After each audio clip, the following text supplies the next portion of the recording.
আসসালামু আলাইকুম। এখন দেখবেন সংবাদ শিরোনাম। খালেদা জিয়া এখন চিকিৎসা গ্রহণ করতে পারছেন, সার্বক্ষণিক তদারকি করছেন তারেক রহমান, ব্রিফিংয়ে জানালেন ডাক্তার জাহিদ। খালেদা জিয়াকে অতি গুরুত্বপূর্ণ ব্যক্তি হিসেবে নিরাপত্তা দেওয়ার সিদ্ধান্ত উপদেষ্টা পরিষদে শিগগিরই কার্যকরের নির্দেশনা প্রদান। ত্রয়োদশ জাতীয় নির্বাচন নিয়ে ইসির আগাম প্রস্তুতিতে ইউরোপীয় ইউনিয়নের সন্তোষ, চ্যালেঞ্জ মোকাবেলায় লজিস্টিক সাপোর্ট দেওয়ার বার্তা। ফেসবুকে আওয়ামী পন্থীদের কয়েক হাজার ভুয়া পেজ দিয়ে আক্রমণ অব্যাহত, টার্গেট করে অনলাইনে চালানো হচ্ছে মব ভায়োলেন্স। এতক্ষণ দেখছিলেন সংবাদ শিরোনাম, এখন দেখবেন বিস্তারিত। বিএনপি চেয়ারপারসন খালেদা জিয়া বর্তমানে চিকিৎসা গ্রহণ করতে পারছেন, সবার দোয়ায় সুস্থ হওয়ার আশা প্রকাশ করেছেন তার ব্যক্তিগত চিকিৎসক ডাক্তার AZM জাহিদ হোসেন।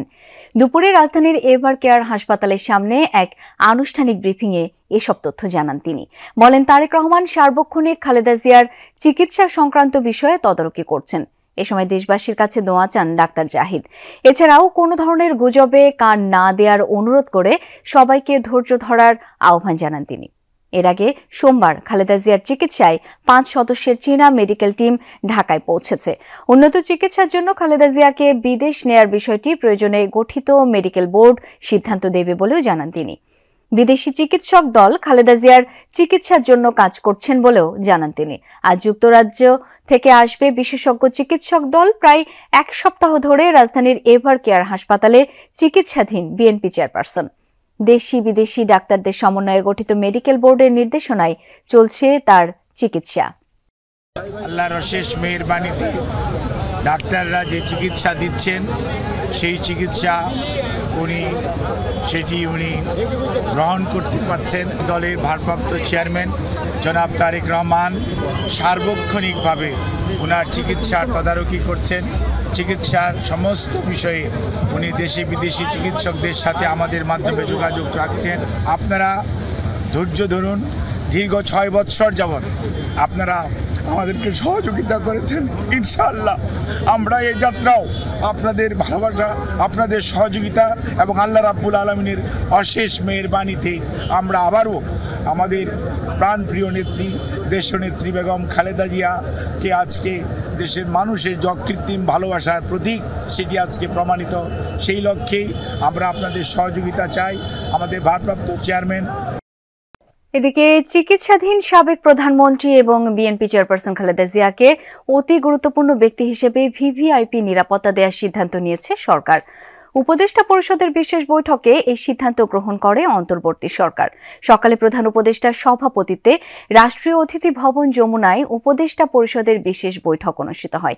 এই সভায় 3 বারের সাবেক প্রধানমন্ত্রী, সাবেক রাষ্ট্রপতির স্ত্রী এবং বিএনপি চেয়ারপারসন বেগম খালেদা জিয়ার আশু রোগ মুক্তি কামনা করে দোয়া ও প্রার্থনা করা হয়।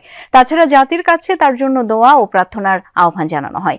সভায় খালেদা জিয়ার বর্তমান শারীরিক অবস্থা বিবেচনায় হাসপাতালে তার নির্বিঘ্ন চিকিৎসা, প্রয়োজনে উন্নত চিকিৎসার জন্য বিদেশে নিয়ে যাওয়ার পরিকল্পনা, তার নিরাপত্তা, যাতায়াতের সুবিধা এবং উচ্চ মর্যাদা বিবেচনায় তাকে রাষ্ট্রের অতি গুরুত্বপূর্ণ ব্যক্তি ভিভিআইপি ঘোষণা করার সিদ্ধান্ত নেওয়া হয়। এই সিদ্ধান্ত অবিলম্বে কার্যকরের জন্য সংশ্লিষ্ট সকল সংস্থাকে নির্দেশনা প্রদান করা হয়েছে, এমনটাও জানান উপদেষ্টা। এই বিষয়ে খালেদা জিয়ার পরিবার এবং দল অবগত রয়েছে বলে ব্রিফিংয়ে জানান পরিকল্পনা উপদেষ্টা ওয়াহিদুদ্দিন মাহমুদ। আসন্ন জাতীয় সংসদ নির্বাচন নিয়ে ইসির আগাম প্রস্তুতি দেখে সন্তুষ্টি প্রকাশ করেছে ইউরোপীয় ইউনিয়ন ইইউ। প্রধান নির্বাচন কমিশনার AMM নাসিরউদ্দিনের সঙ্গে বৈঠকে বসেছে ইউরোপীয় ইউনিয়নের রাষ্ট্রদূত মাইকেল মিলার। জানান, বৈঠকে জুলাই চার্টার নিয়ে আলোচনা হয়েছে। ইইউ অনেককেই এবার নিয়োগ দিচ্ছে নির্বাচন পর্যবেক্ষক হিসেবে। জাতীয় নির্বাচন ও গণভোট নিয়ে চ্যালেঞ্জ মোকাবেলায় লজিস্টিক সাপোর্ট দেবে ইইউ। বলেন, ইসির প্রস্তুতি ভালো, তবে নির্বাচনের নিরাপত্তা নিয়ে চ্যালেঞ্জ আছে। একটি বড় চ্যালেঞ্জ হলো এমন অনেকেই এবার ভোটার যারা বিভিন্ন কারণে বিগত গণতান্ত্রিক প্রক্রিয়ায় অংশ নেয়নি। সকালে মাইকেল মিলারের নেতৃত্বে ইইউ এর 4 সদস্যের প্রতিনিধি দল বৈঠক করে ইসির সঙ্গে। To meet with the chief of the Bangladesh Election Commission. As you know, the European Union supports timely, smooth and participatory elections, and we see in such elections the great opportunity for Bangladesh to reset the narrative in terms of its own democratic path. এনসিপির প্রতিনিধি দলের 12:30টায় আসার কথা থাকলেও আমরা দেখেছি যে এখন 1টার বেশি বাজে, কিন্তু এখন আসলে এনসিপির প্রতিনিধি দল এসে পৌঁছায়নি। আমরা অপেক্ষা করছি এবং আমরা আশা করছি যে এই সিইসির সাথে বৈঠক শেষে পরবর্তীতে সাংবাদিকদের সাথে তাদের প্রতিনিধি দলটি বিস্তারিত জানাবে যে কি কি বিষয় আলোচনা হয়েছে। এর আগে আমরা দেখেছি যে আসলে নির্ধারিত সময়ের আগেই ইউরোপীয় ইউনিয়নের প্রতিনিধি দলের সাথে সিইসির একটি বৈঠক অনুষ্ঠিত হয়ে গেছে এবং আসলে এখানে বেশ কয়েকটি বিষয় এখানে আলোচনা হয়েছে, যার মধ্যে আসলে নির্বাচনের আগাম প্রস্তুতি ছাড়াও এখানে গণভোট, জুলাই চার্টার বাস্তবায়ন, এই বিষয়গুলো উঠে এসেছে। এছাড়া ইইউ থেকে এটিও জানানো হয়েছে যে এবার একটি বড় সংখ্যক পর্যবেক্ষককে ইউরোপীয় ইউনিয়নের তরফ থেকে আসলে নিয়োগ দেওয়া হচ্ছে এই নির্বাচনটিকে, এবং এই নির্বাচনটিকে আসলে গণতান্ত্রিক উত্তরণের ক্ষেত্রে, বাংলাদেশের গণতান্ত্রিক উত্তরণের ক্ষেত্রে একটি অন্যতম বৃহৎ একটি নির্বাচন বলা হচ্ছে, যে নির্বাচনটির মাধ্যমে আবার গণতান্ত্রিক ধারায় বাংলাদেশ ফিরে আসবে। এবং সামাজিকভাবে কোণঠাসা হয়ে এখন অনলাইনে সক্রিয় থাকার চেষ্টা করছে আওয়ামী লীগ। নানা ফেক পেজ ও অ্যাকাউন্ট খুলে এখন আওয়ামী বটবাহিনী চালাচ্ছে অনলাইন মব। ভাইরাসের মতো ছড়িয়ে পড়া এসব ফেক পেজ ও অ্যাকাউন্টের কারণে ক্ষতিগ্রস্ত হচ্ছে দেশীয় বিভিন্ন সংবাদ মাধ্যম। কিভাবে অনলাইনে জেগে থাকার প্রচেষ্টায় আওয়ামী লীগ কিভাবেই বা পরিচালিত হচ্ছে এসব পেজ? রাজপথে ক্ষণিকের ঝটিকা মহড়া, কর্মফলে নির্বাসিত জীবন আর মুখ লুকিয়ে স্লোগান, এই হচ্ছে বর্তমানে আওয়ামী লীগের সামাজিক ও রাজনৈতিক অবস্থান। সশরীরে জনগণের মুখোমুখি হওয়ার সুযোগ হারিয়েছে দলটি, তাই এখন মুখ লুকিয়ে অনলাইনে চলছে গুপ্ত হামলা বা অপারেশন অনলাইন মব। কি এই অনলাইন মব, তা জানতে গেলে নজর দিতে হবে ডিসমিস ল্যাবের একটি প্রতিবেদনে।